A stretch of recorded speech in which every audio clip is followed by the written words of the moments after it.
We have already stated the drawbacks of delta modulation. There are two drawbacks. One is the slope overload distortion, another is the granular noise.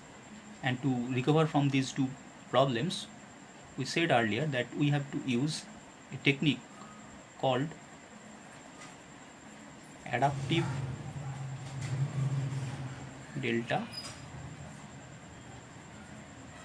modulation. So this adaptive delta modulation, short form call it as ADM. This is almost identical to the delta modulation. The only difference is the step size of the integrator can be varied according to some certain logic. So the circuit of delta modulation and adaptive delta modulation may be almost identical, with addition of a special circuit, and we can call it as it is a step size controller. So let us, instead of going to the details of that DM circuit, this is the comparator, this is M, this was the switch, this was the integrator, this was the original circuit for delta modulator. But here this is the switches.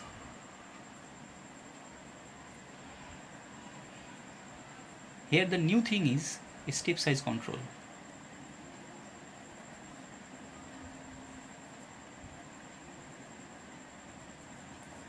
So it is a extra circuit that we have to add, and that extra output of this special circuit will be given to the integrator, so that the integrator may change its step size. So, and obviously if there is a step size controller in the transmitter, then obviously there will be similar kind of a circuit that must be present at the receiver also. So that means this is the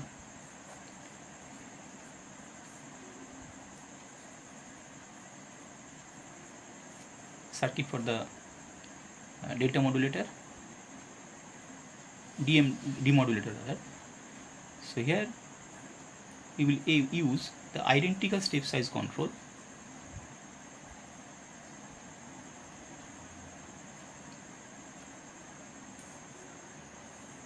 Similar type of step size control circuit that will control the integrator steps. So what should be the logic? Well, there may be different logic, but thing is that from our analysis with the delta modulator, we have seen that by observing this dqk,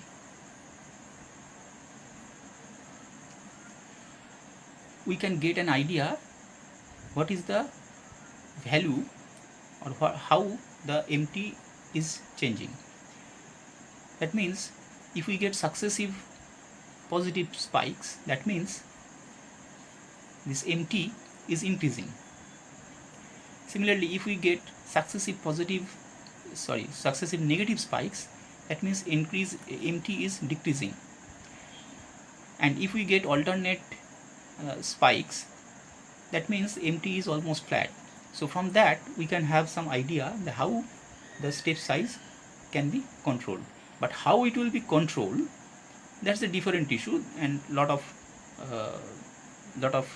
logic are there, like space shuttle logic. So these are the different logics are there. But step size control actually collects this dqk and it observes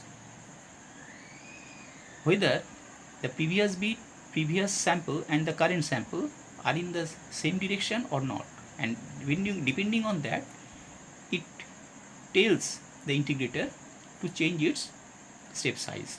That means it gives the signal so that integrator step size is changed. So this is how it works.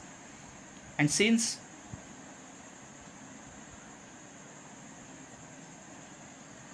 everything is controlled automatically, so when MT is increasing at a fast rate, then we will get successive spikes like this, and the step size will be increased, so that the integrator output will reach